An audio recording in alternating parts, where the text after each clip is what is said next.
안녕하세요. 김태훈의 현명한 투자자 방송 시작하겠습니다. 이번에는 국전약품이라는 회사에 대해서 좀 알아보겠습니다. 이 국전약품은 원료의약품을 주로 생산하는 업체입니다. 이게 이제 은행잎 추출, 진코민 이런 거 들어보셨겠지만, 거기에 들어가는 이 원료의약품을 만들어서 이런 제약사들한테 공급해주는 그런 회사라고 보시면 맞죠. 그리고 매출 외형도 꾸준히 성장하고 있고 성장성이 꽤 괜찮은 회사예요. 그리고 안정돼 있죠. 딱 보시면 아시겠지만 원료의약품을 생산하고 제조해서 이것들 이제 원료의약품을 갖고 직접 상품으로 판매하기도 하고 또 신약 프로젝트에 참여해서 이 원료의약품을 갖고 신약을 개발하기도 합니다. 그리고 국전약품의 주요 고객사들 보면 대웅제약이, 일동제약이니, 유한이니, 녹십자니 들어본만 하면 우리나라 제일 좋은 셀트리온이나 이런 기존에 알려져 있는 대부분의 약품, 그러니까 제약회사들이 다 참여하고 있기 때문에, 고객으로 모시고 있기 때문에 굉장히 안정적인 거래처들을 갖고 있는 회사죠.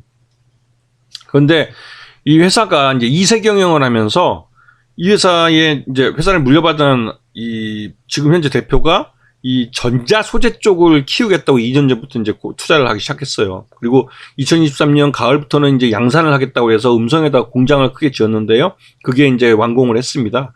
그래서 이제 하반기부터는 실제로 2차전지 소재 쪽, 그리고 또 반도체나 디스플레이 소재 쪽의 화학 약품을 이용해서 만드는 이런 소재를 이제 양산을 할 수 있는 그런 시스템을 갖추게 됐죠. 이 양산 공장을 만든 겁니다. 음성에다가. 그리고 이 업체가 향후 장기적으로는 제약 쪽보다 이 전자제품 소재 쪽이 전체 매출액의 70%까지 키우겠다고 큰 포부를 밝혔죠. 그리고 실제로 이런 2차전지 쪽에 전국제로 개발하는 국제과제를 수행하기도 했고 2차전지 쪽에 들어가는 전해질 첨가제를 개발하는 이러한 연구를 진행을 했습니다. 그리고 실제 성과도 냈고요. 그래서 이 회사가 R&D 하는 프로젝트를 보시게 되면 지난 2년 전부터 코로나 한참일 때 이 회사는 코로나 신약 개발이나 이런 쪽도 참여를 했지만 이 디스플레이나 반도체 그다음에 2차전지 전해액 첨가제 같은 소재 쪽에 많이 투자를 했습니다. 실제로 이렇게 해서 이제 올해부터 2023년 하반기부터 실제 매출을 의미 있게 일으키겠다고 목표를 하고 있고 지금 이제 공장이 완공됐기 때문에 이 공장에서 실제로 양산할 수 있는 양산 테스트나 이런 것들을 진행하고 거래처에서 승인을 받으면 양산을 해서 납품하게 될 겁니다. 지금 현재 2022년 실적을 갖고 보면 대부분이 원료의약품 쪽 매출이 커요. 원료의약품 쪽이 거의 67% 정도 매출이 되고요. 실제로 전자소재는 지금 연구소 단에서 납품을 하고 있기 때문에 실제로 1% 정도밖에 안 됩니다.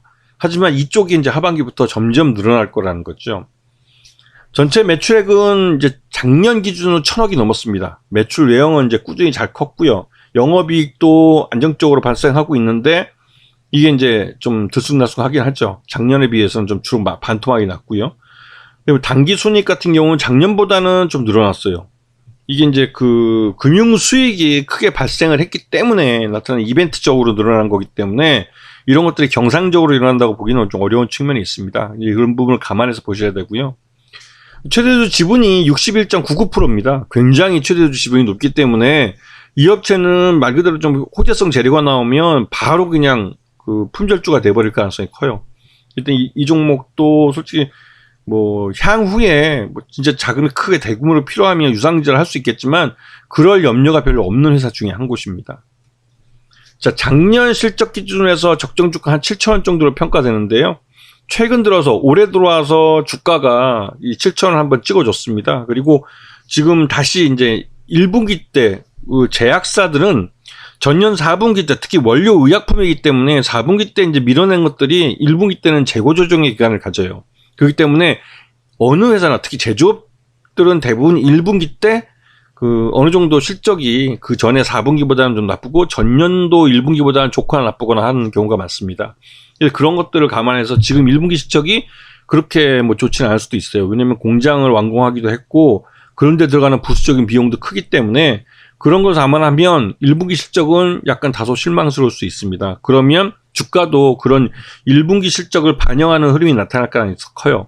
그리고 그렇게 흘러서 다시 이제 바닥을 찍게 되면 그때부터 이제 하반기에 전자제품, 전자 소재 이 전자 소재 사업에 대한 기대감으로 주가가 우상향할 수 있습니다. 왜냐면 이 전자 소재 쪽은 한번 거래처가 잡히면 이 공정, 생산 공정에, 양산 공정 속에 들어가는 거기 때문에 한번 납품하기 시작하면 그게 잘 변하지 않아요.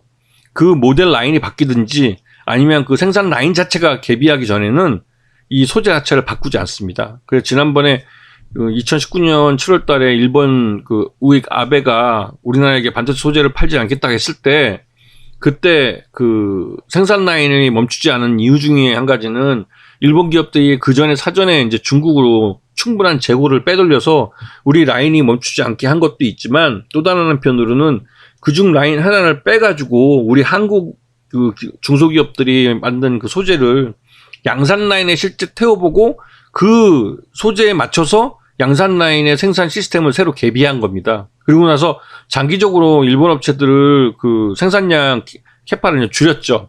그 쿼터를. 결국은 일본 기업들만 시장 점유율을 놓치는 결과가 나왔습니다. 그러면서 이제 안정적으로 한국 기업들은 꾸준히 이제 우리나라 대기업에게 이런 소재를 납품할 수 있게 되면서 말 그대로 이제 그 소재에 대한 가격 결정권도 한국 기업 쪽으로 넘어오게 됐죠.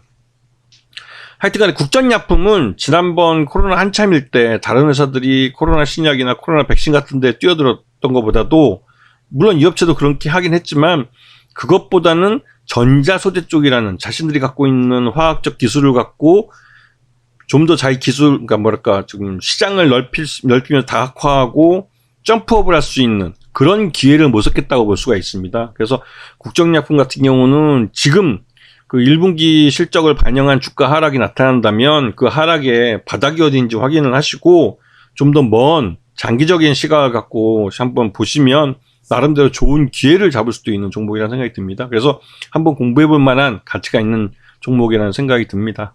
자, 오늘 방송 여기서 마치겠습니다. 감사합니다.